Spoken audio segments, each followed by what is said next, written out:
Today's video is going to be looking at how we write a review. So one of the writing tasks for Unit 3, Section B. Let's have a reminder then that all of these texts can be divided into these three types of writings. We've got persuasion, argumentation and instructional, and we demonstrate our ability to write in these ways through various text types. So for Unit 3, you could be asked to write a speech. You might be asked to write a review. You could be asked to write a report or a leaflet, maybe a letter, an informal letter or a formal letter, and you could be asked to write an article. Don't forget, we don't always see these text types explicitly stated in the instruction. You might be expected to know which text type you would use. So for example, write an extract for a travel magazine. You would need to know that that would be expected to be an article unless it states otherwise. Today we are looking at review writing. So I'm sure that we've all consumed reviews in various ways throughout our lives. I'm sure we've all watched unboxing videos on YouTube, we've watched review videos of makeup or the latest technology.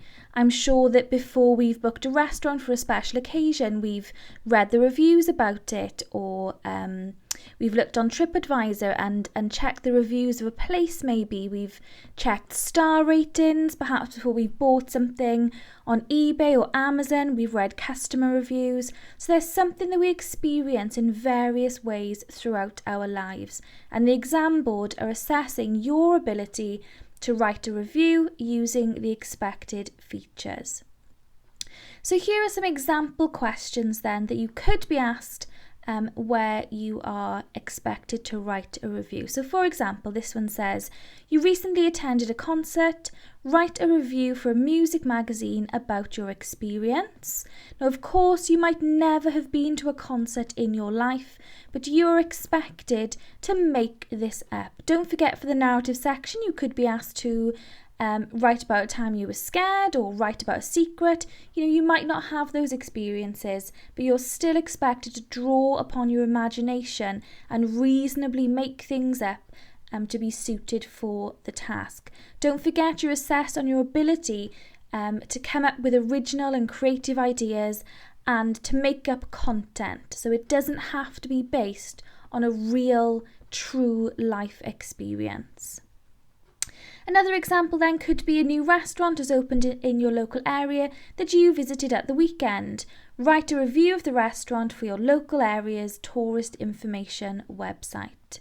So of course you'd be expected to write about various facets of your experience, the service, the menu, the ambience, just generally talking about things that made up your experience of a restaurant. I'm sure we've all got something we can draw upon to answer that task.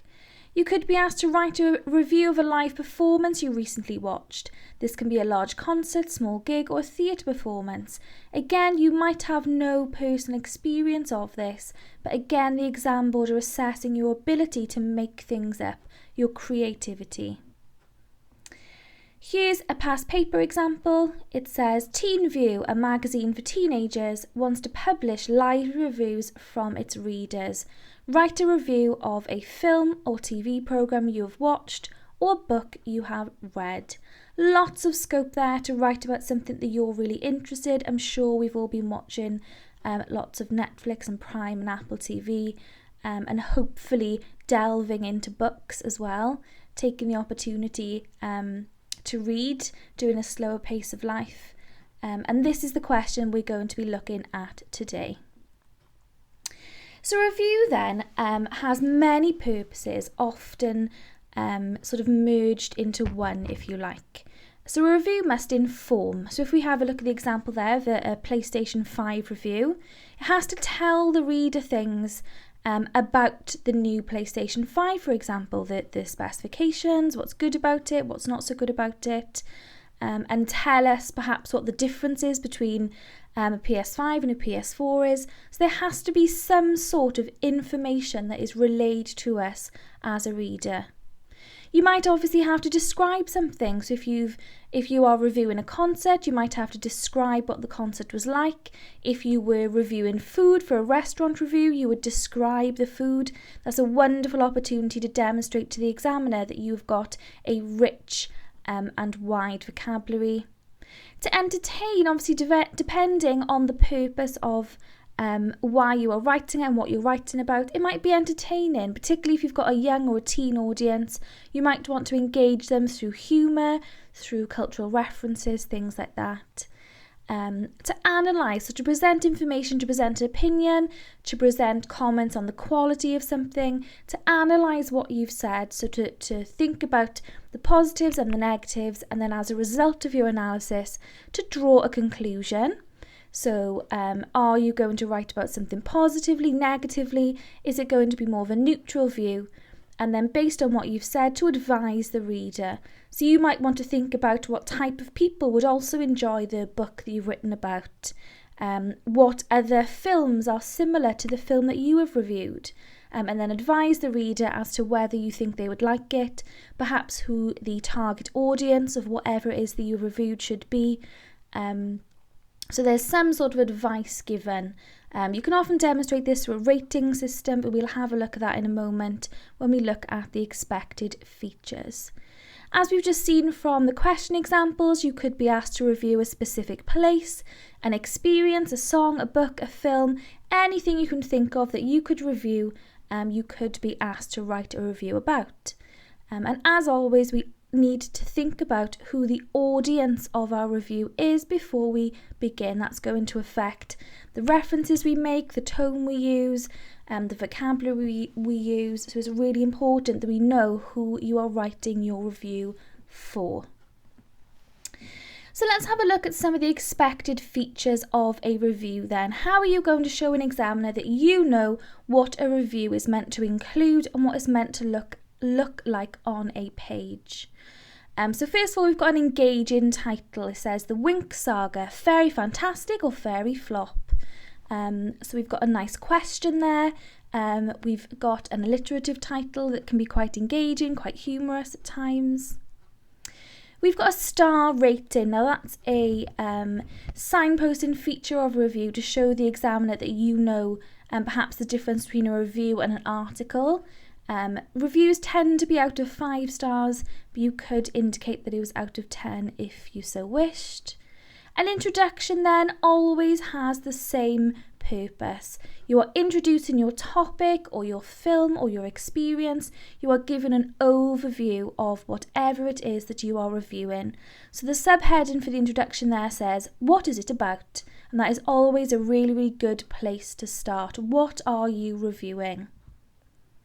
As you can see then on the page, we've got subheadings to divide. They tend to be quite catchy, or a question that you're going to answer. There's a little bit of a pun later on. So it's really important that you know that reviews have got subheadings. Reviews in things like magazines are often read at a glance, and readers like to know where the information that they're specifically looking for is. Reviews all usually discuss who the target audience is. So if it was a restaurant, is it specifically a vegetarian restaurant? Is it like a steakhouse restaurant? Is it quite an American restaurant? Who do you think would enjoy the thing that you have reviewed, and who do you think it is intended to be for? So again, that's a really common feature of a review. Obviously, as I mentioned earlier, the sort of purpose of a review is to then end with a recommendation or some advice. So here the recommendation is to binge or bin because it's about a Netflix series. If it was, I don't know, about a radio station, it could be tune in or tune off. You could make some sort of reference to books perhaps, or make sort of a musical recommendation. So an expected feature would be that you would end with some sort of advice or recommendation. As I've mentioned earlier then, we would have a rating system. And then again, a common feature to end with is if you liked this, you might also like something else. So like there usually is on Netflix anyway, I just put at the bottom, other fans also watched and then mentioned things that were very similar. So if you were reviewing a band's performance, you could perhaps talk about other bands and other styles of music that people you think would like the band you're reviewing would also like. So perhaps screenshot that then if you want to have that for revision purposes, what you would be expected to include if you were asked to write a review. Just want to focus really closely here on the language involved in this article. I think it's really important, particularly when you've got a teen audience, not to fall into the trap of writing really informally and the examiner thinking that perhaps you haven't done that intentionally and that's all that you can do. So we need to remember that we're trying to show off. We need to use lots of techniques, lots of punctuation, ambitious vocabulary, so on and so forth. We should all know what the mark scheme asks of us. So I'm going to read it and then we're going to discuss it in a little bit more detail. The Winx Saga, fairy fantastic or fairy flop? What is it about? Have you ever found yourself quoting Harry Potter films word for word and realising you've watched the films so often that they're forever ingrained in your memory? If that's you, then you need to watch Netflix's new teenage fairy flick. Albeit less Harry Potter and more Riverdale, this newly found fairy boarding school will give you your magic fix, interwoven with typical teen drama, friendship fallouts, and, of course, a rogue monster. This 6-part series follows Bloom, who is a fairy with considerable power, who didn't even know she was a fairy. Sound familiar? Escape into the other world. Main character Bloom is an angry outcast who is confused by an event that burned down her family home. She is sent away by her parents to a boarding school, but unbeknownst to them, Althea is an elite training school that helps fairies harness their base powers, which are divided into earth, water, air and fire. The other world has everything you need, from spell classes, frenemies, magic mishaps and life-threatening encounters with mythical creatures. Many have said that this recipe is pretty formulaic, but it doesn't pretend to be something it's not. Imagine the carnage if Hogwarts had alcohol, and you're halfway there. Who should tune in? If I've already lost you at the mention of fairies, don't give up just yet. It's not what you think. These fairies are boss babe teens who team up to literally save the world. They follow clues after becoming increasingly frustrated by adults' lies and uncover a long-kept magical secret. So, if fairies with attitude and adults getting what's coming to them seems like your sort of thing, then give the first episode a go. The writers have been selected from other young adult successes such as The Vampire Diaries, so if the supernatural gets you super excited, The Winx Saga is your latest must-watch. Blooming Wonderful. Protagonist Bloom is the girl we can all relate to. Abigail Cohen brings Bloom to life as the perfect paradox of troubled teen and gifted student. The red-haired actress is no stranger to our screens nor to the magical realm. She is known for her role in Netflix favourite The Adventures of Sabrina and the global cult that is Stranger Things. She carries the Winx Saga through sensitive dialogue, fast-paced action scenes and teenage meltdowns, convincing everyone watching that she really can summon fire with her bare hands. If you aren't rooting for the protagonist by the end of the first episode, then you don't deserve to unlock the fairy fantasy that awaits you. Binge or bin? Binge. With only 6 episodes, this saga is the perfect Sunday viewing. 4-star rating. Other fans also watched Riverdale, Stranger Things, Pretty Little Liars, Shadowhunters and The Vampire Diaries. Okay, let's have a closer look at this then and see what features we can pick out that show the examiner that we know exactly what is expected of us. So as I mentioned earlier then, we've got a nice catchy, attention-grabbing title. So we've got an alliterative title with a colon, so immediately we've shown the examiner that we know how to use colons and we know how to use techniques that make an effective title. As I've mentioned before, alliteration can add a sense of humour, a sense of memorability to a title, so it's a really effective way to begin. Now, littered throughout this article are lots and lots of cultural references. We've got Harry Potter references, Vampire Diaries, Sabrina, and of course the line of other cultural references at the bottom. Now, it's really, really important that you try to make these cultural references. They're very sophisticated, and again, they signpost the examiner that you know exactly who your intended audience is. These are references that teens, young adults should know about, and you making them shows that you are including them intentionally for a specific teen audience. Throughout then, I haven't highlighted them all here, but we've got several instances of direct address. Now, this establishes a relationship with your reader. The sort of conversational tone that's used throughout is particularly effective for teen audiences, is quite lively, and again, direct address makes this connection be formed between the reader and the writer. Now, this is something I feel really, really strongly about, and I think pupils often fall short upon when we're asked to write informally. Now, throughout this, there is a really informal tone. It's light-hearted, it's chatty, it tries to be quite funny in places, but the vocabulary is still ambitious. We've got things like ingrained, rogue, unbeknownst, formulaic, paradox. All of these words are showing your examiner that you can spell complex words and that you also have a wide vocabulary. And that is so important. Yes, we've used contractions. Yes, we've talked informally and established an almost conversational tone, but we still have ambitious vocabulary. It doesn't make it any less accessible to a teen audience. If you remember the phrase I said before about your speeches, it's important to remember that your peers are educated. That phrase, your educated peers. So we're expecting them to understand this, and we're going to credit them with the intelligence that they can digest these ambitious words. So it's really, really important that we don't fall short with our ambitious vocabulary just because we're writing for a teen audience and we're writing informally. So it's really, really important that the ambitious vocabulary continues all the way through. Throughout then, we've got these sort of teen references, quite informal references, things that indicate the tone. So I've just highlighted there. The first one was a reference to Harry Potter. So a fairy with considerable power who didn't even know she was a fairy. Sound familiar? So that's meant to be referencing the previous Harry Potter reference. We've got phrases like frenemies and magic mishaps. Specifically a teen reference here, imagine the carnage if Hogwarts had alcohol.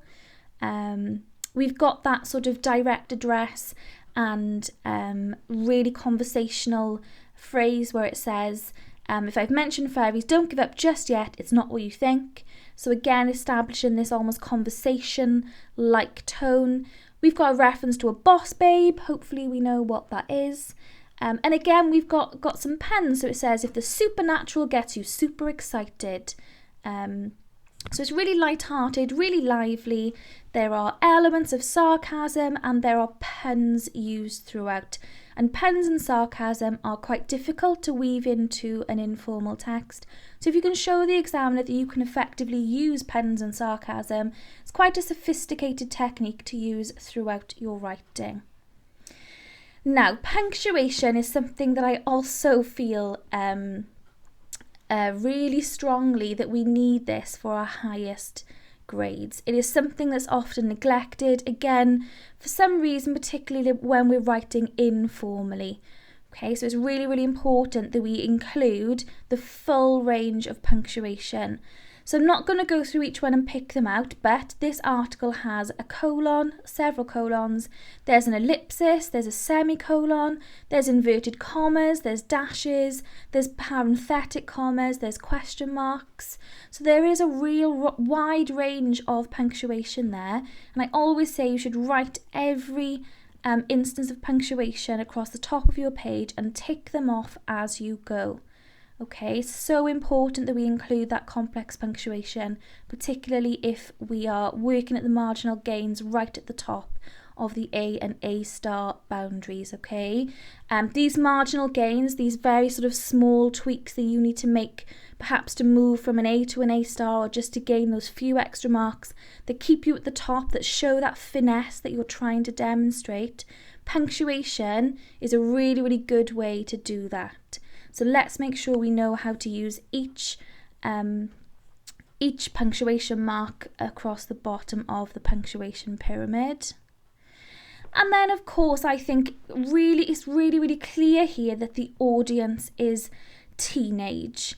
There are contractions throughout. Obviously, I don't usually encourage contractions, particularly if we're writing formally. But here, contractions show that we know that we're writing informally. So make sure we know how to use those apostrophes correctly, or they're going to cost you dearly for written accuracy. There's spatters of humour throughout. There's lots of slang, and as I mentioned earlier, there are cultural references that teens should be aware of, generally speaking. So lots of things here that show that we have that mark scheme in our mind when we're writing. We are writing for pleasure. We should always enjoy when we're writing. However, we are writing to hit certain elements of a mark scheme, and we really need to not get carried away and engrossed in what we're writing, and to keep that mark scheme right at the forefront of our minds. Let's be clever about it. The examiner's telling you what they want. They're telling you how you get marks, so do what they've told you to do and you will be rewarded for it. Just a reminder then that your written task is your opportunity to really show off. If you know how to use semicolons, use them. If you can include really original and creative metaphors, you do that. If you've got an ambitious vocabulary, use it. If you know how to spell complex words, I think I've mentioned before to create a list of 10 really challenging words to spell, shoehorn them in there. Show the examiner that you can memorise complex spelling patterns and things that are unusual and that are exceptions to spelling and grammar rules. So your opportunity to show off. And as I just said, I think it's really important to keep that mark scheme in mind. Think about your sentence structure. Think about your written accuracy. Think about your punctuation. Think about how many ambitious words you've used. Stop and count them. Can you count 10 ambitious words on one side of A4? If you can't, that's the time to go back and edit and make sure that you've got them in there. Okay, our task for today then is TeenView, a magazine for teenagers, wants to publish lively reviews from its readers. Write a review of a film or TV programme you've watched or a book that you have read.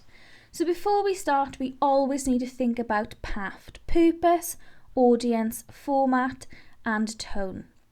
And we use the question to help us inform our planning. So if you look at our purpose then, we're explicitly told to write a review.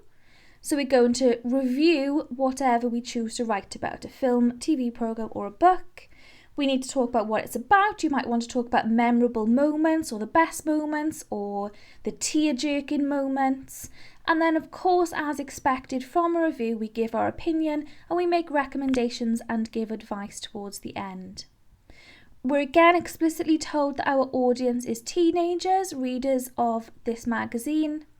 The format, we've got the word review in there, so our text type is a review. It does say it's for a magazine.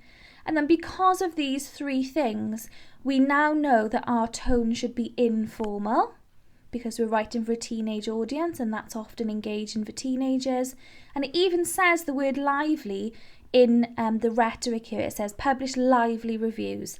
So we need a lively, upbeat, funny review that is going to be suitable for a teen audience. As always, if you get stuck at any point, please don't hesitate to reach out and ask for help.